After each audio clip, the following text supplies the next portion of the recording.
Hello, and welcome to the first official installment of Change of Address, the weird idea I had to deliver all the presidential inaugural addresses in order, one a day, until Joe Biden takes the office on January 20th, 2021. My name is Colin Rafferty, and I will be your ersatz chief executive for the next 59 days. Obviously, we're starting at the beginning. George Washington's first inaugural address, delivered on April 30th, 1789 in Federal Hall in New York City, the capital at the time.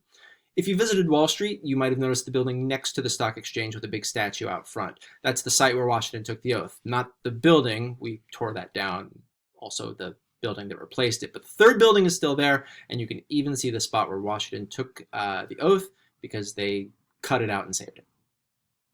George Washington has some significant problems. His embrace of slavery, obviously, but he does two pretty significant things. First, he brings the collection of states together as a country. Northern cities, southern plantations, they all vote for him.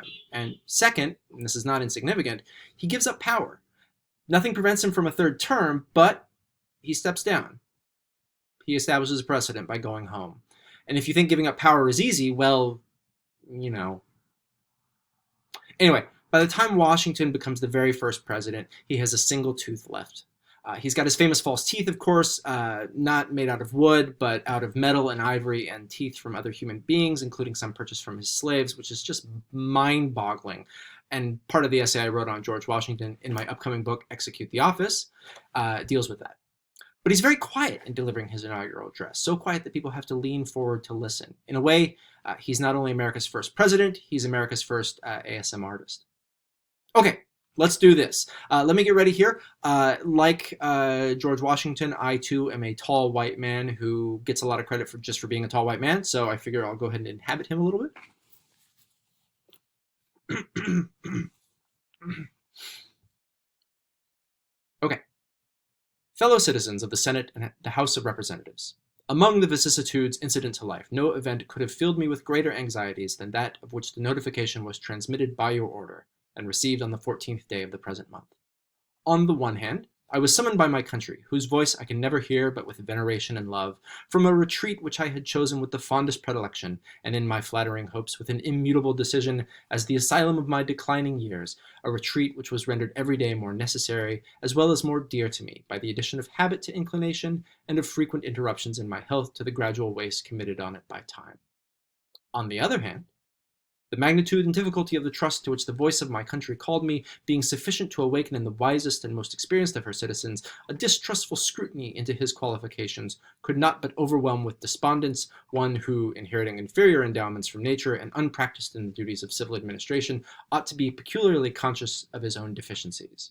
Basically, Washington saying, like, one, I wanted to retire and go home and die because I'm getting sick and old, and two, I've never done this job before. In fact, I've never held any office before.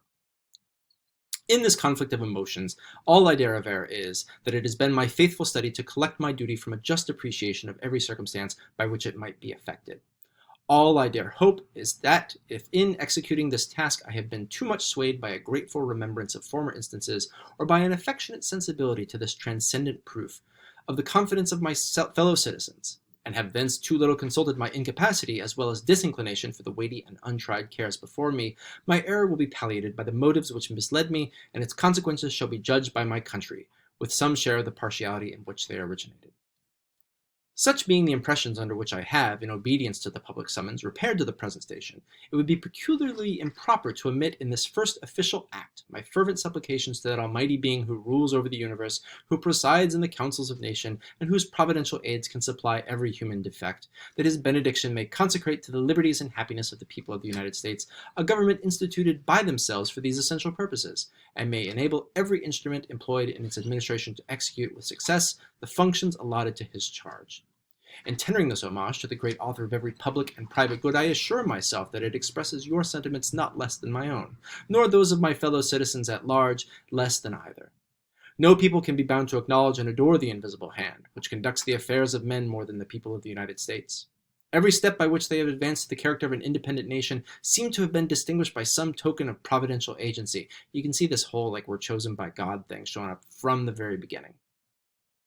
And in the important revolution just accomplished in the system of their united government, the tranquil deliberations and voluntary consent of so many distinct communities from which the event has resulted cannot be compared with the means by which most governments have been established, and without some return of pious gratitude, along with a humble anticipation of the future blessings which the past seemed to presage.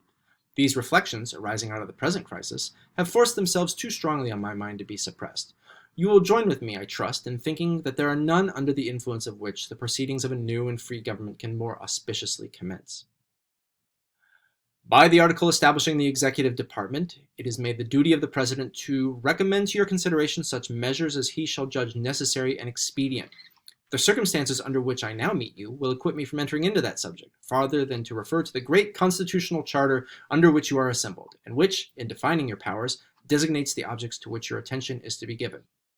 It will be more consistent with those circumstances, and far more congenial with the feelings which actuate me, to substitute, in place of a recommendation of particular measures, the tribute that is due to the talents, the rectitude, and the patriotism which adorn the character selected to devise and adopt them. In these honorable qualifications I behold the surest pledges, that as on one side no local prejudices or attachments, no separate views nor party animosities will misdirect the comprehensive and equal eye which ought to watch over this great assemblage of communities and interests, so, on another, that the foundations of our national policy will be laid in the pure and immutable principles of private morality, and the preeminence of a free government, to be exemplified by all the attributes which can win the affections of its citizens and command the respect of the world.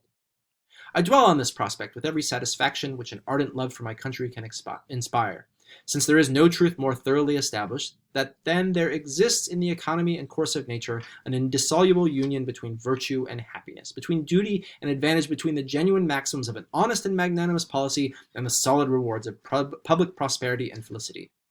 Since we ought to be no less persuaded that the propitious smiles of heaven can never be expected on a nation that disregards the eternal rules of order and right which heaven itself has ordained, and since the preservation of the sacred fire of liberty and the destiny of the republican model of government are justly considered as deeply, perhaps as finely staked on the experiment entrusted to the hands of the American people.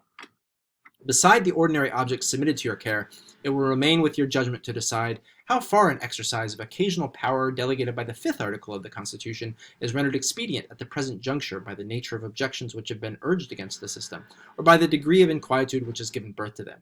Instead of undertaking particular recommendations on this subject, in which I could be guided by no lights derived from official opportunities, I shall again give way to my entire confidence in your discernment and pursuit of the public good.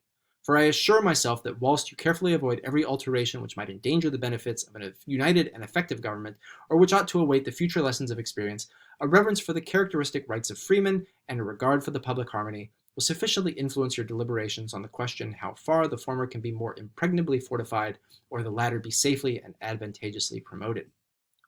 To the preceding observations I have one to add, which we more properly address to the House of Representatives. It concerns myself, and will therefore be as brief as possible. Classic Washington. When I was first honored with a call into the service of my country, then on the eve of an arduous struggle for its liberties, the light in which I contemplated my duty required that I should renounce every pecuniary compensation. From this resolution I have in no instance departed, and still being under the impressions which produced it, I must decline as inapplicable to myself any share in the personal emoluments which may be indispensably included in a permanent provision for the executive department, and must accordingly pray that the pecuniary estimates for the station in which I am placed may, during my continuance in it, be limited to such actual expenditures as the public good may be thought to require. He doesn't even take a paycheck. Having thus imparted to you my sentiments as they have been awakened by the occasion which brings us together, I shall take my present leave, but not without resorting once more to the benign parent of the human race, in humble supplication that since he has been pleased to favor the American people with opportunities for deliberating in perfect tranquillity, and for dispositions for deciding with unparalleled unanimity on a form of government, for the security of their union and the advancement of their happiness, so his divine blessing may be equally conspicuous in the enlarged views, the temperate consultations, and the wise measures on which the success of this government must depend. So, that's the first inaugural address, right? Delivered very, very quietly to the Senate and House of Representatives in New York City in April of 1789. That's it for the first installment. Thanks for tuning in. I'll see you tomorrow with George Washington's second inaugural address.